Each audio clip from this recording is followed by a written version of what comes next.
प्रश्न थोड़ा अलग है, क्योंकि आप बैठे हैं तो मैंने ये मौका अपना जाने दूं। मेरा ये सवाल है कि भगवान क्या है? मतलब बहुत कठिन है मेरे लिए समझना। और मैं जैसे भगवान हम 3 दिन से पढ़ रहे हैं और 3 दिन से इससे पहले भी हमारी भगवान की धारणा है, हम शरीर की बात करते हैं, सब बातें करते हैं। एक चीज़ मेरे को जो हमेशा दुविधा होती है, मेरे भाई भी बैठे हैं यहाँ पे, हम काफ़ी बात करते हैं आपस में। जैसे मैं सुबह 5 बजे वो सत्संग के लिए जाती हूँ। अब क्या होता है कि वहाँ पे एक नल है, सब भाग रहे हैं कि 5 बजे एंटर करना है और वह गेट बंद हो जाएगा। तो मैं भी वहाँ गई थी, फिर मैंने वो नल रहता हुआ देखा, फिर मैंने उसे बंद कर दिया। वो बंद नहीं हो रहा था, वो खराब था, तो मुझे मुश्किल हो रही थी, ये पानी वेस्ट हो गया। तो मैं ये जानना चाहती हूँ कि हम भगवान को कैसा देखते हैं? हम प्रकृति को क्यों नहीं देखते? हम प्रकृति को अलग क्यों देखते हैं? और हम सब जो भी हम इतना सत्संग सुनते हैं, तो हमारे जो देश में हमारे अंदर किसी तरीके का मतलब भगवान को एक ही तरीके से देखते हैं। हम जल, अगर हम कहते हैं जल में भगवान, तो जल वेस्ट हो रहा है तो कोई बंद क्यों नहीं करता? बहुत बढ़िया। तो अगर इलेक्ट्रिसिटी वेस्ट हो रही है तो लोग क्यों नहीं वेस्ट करते? सफाई या जो भी है, क्यों भगवान नहीं है क्या? बिल्कुल ठीक है, बहुत अच्छी बात है। ये बहुत अच्छा प्रश्न है इनका और बहुत मुश्किल भी है। 2-3 स्तरों से इसको समझना होगा हमें।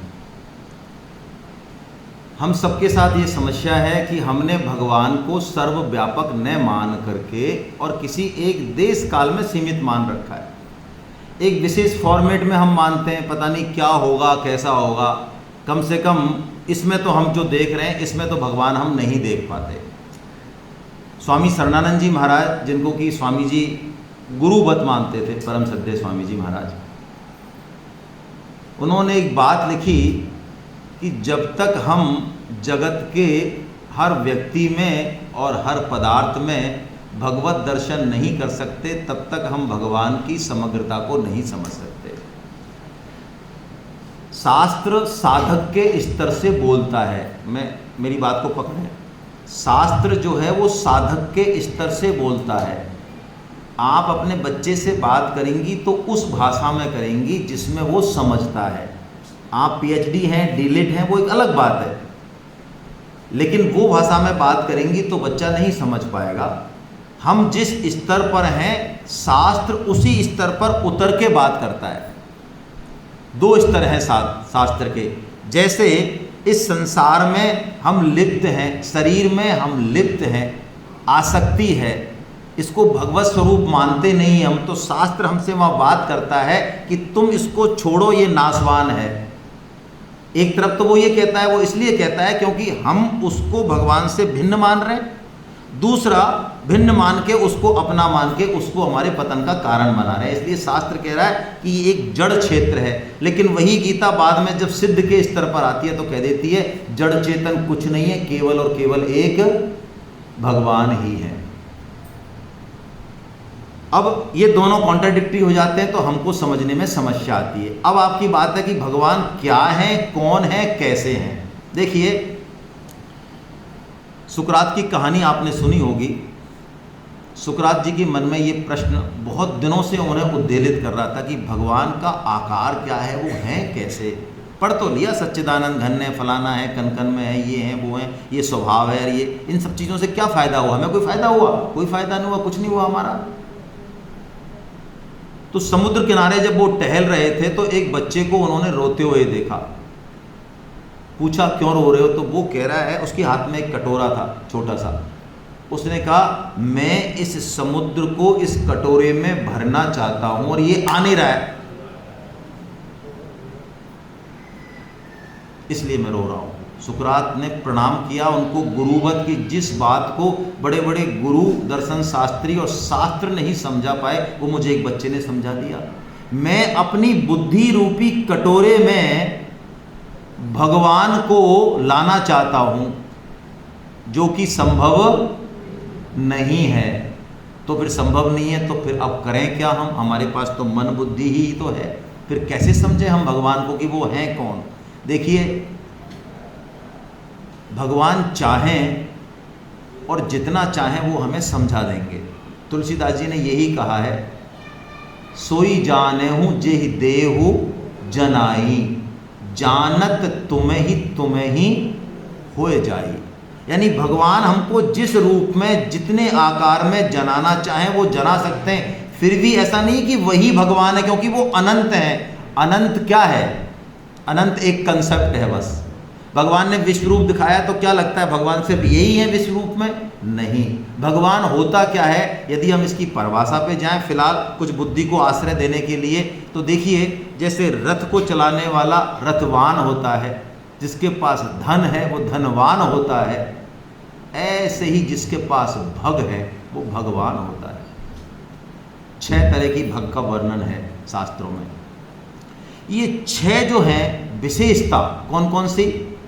ऐश्वर्यश्चय समग्रश्चय वैराग्य यशस्य श्रिय, यानी ज्ञान, वैराग्य, ऐश्वर्य, यश, बल, ये सारे के सारे इनके सुप्रीम रिजर्वर जो हैं वो भगवान हैं।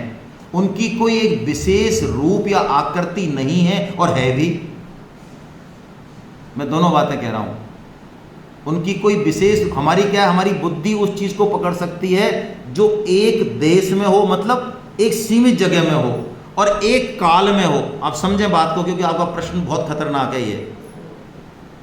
हमारी बुद्धि किसको समझेगी, किसको मानेगी? जो एक देश में है और एक काल। जैसे हम कहते हैं हमारा कभी जन्म ही नहीं हुआ, हम हमेशा से हैं, तो हमारी बुद्धि को कहीं समझ में आया कुछ?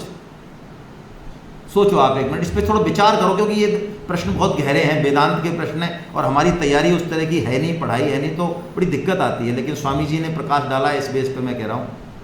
हमारी बुद्धि कहती है तो यार कभी तो हमारा जन्म हुआ ही होगा। सोचने के बाद क्या कहेगी बुद्धि? तो यार कभी तो हुआ ही होगा ना, मतलब उसको कोई कालखंड चाहिए, लेकिन वहां काल नहीं है। अब ये बात बुद्धि कैसे समझेगी बताओ? मन बुद्धि से परे जो तत्व है वो बुद्धि से पकड़ में नहीं आता। जिस दिन ये बात अनुभव होगी ना, तब मन, बुद्धि, अहंकार, ये सारे साधन हटेंगे, ये करण सारे हटेंगे। फिर वो जो हम हैं वो भगवान को जानेगा, स्वयं जानेगा। स्वयं से जाना जाता है, और उसको जानने के बाद फिर चुप हो जाता है आदमी। क्यों चुप हो जाता है? क्योंकि वो शब्दों में कहा नहीं जा सकता। यदि कहा जा सकता होता तो अब तक कह दिया जाता।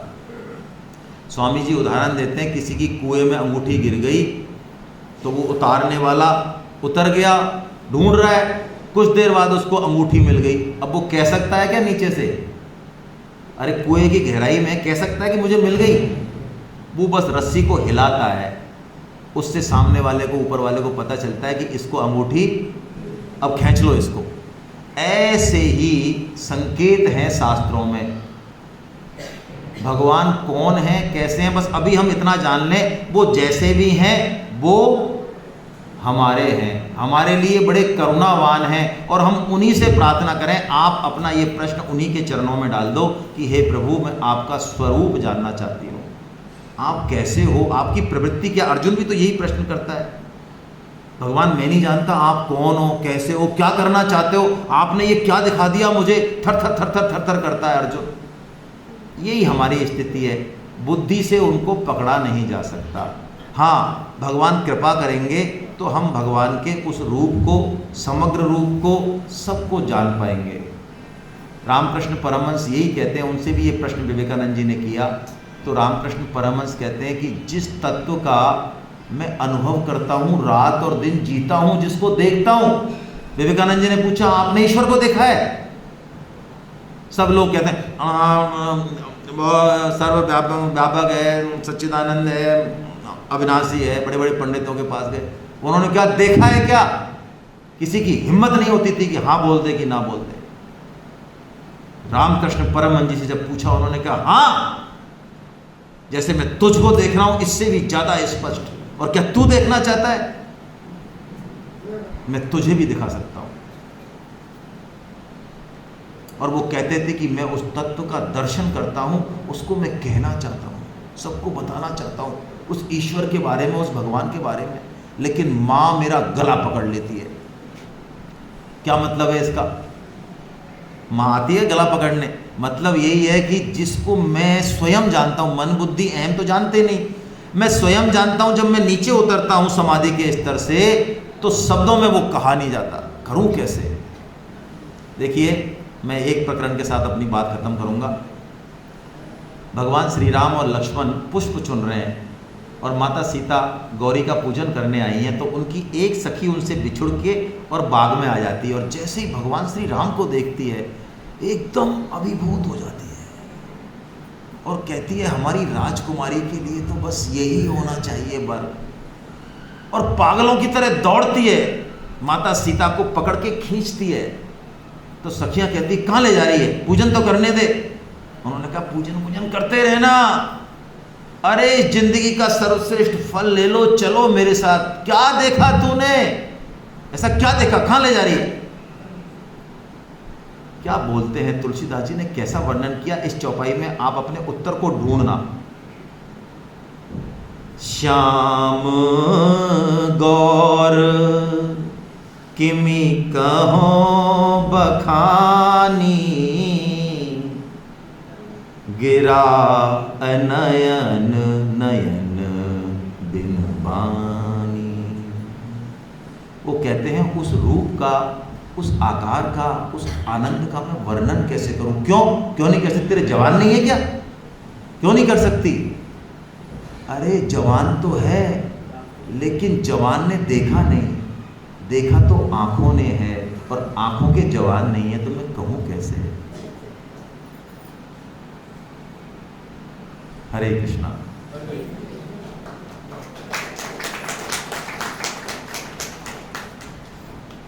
और किसी के मन में कोई बात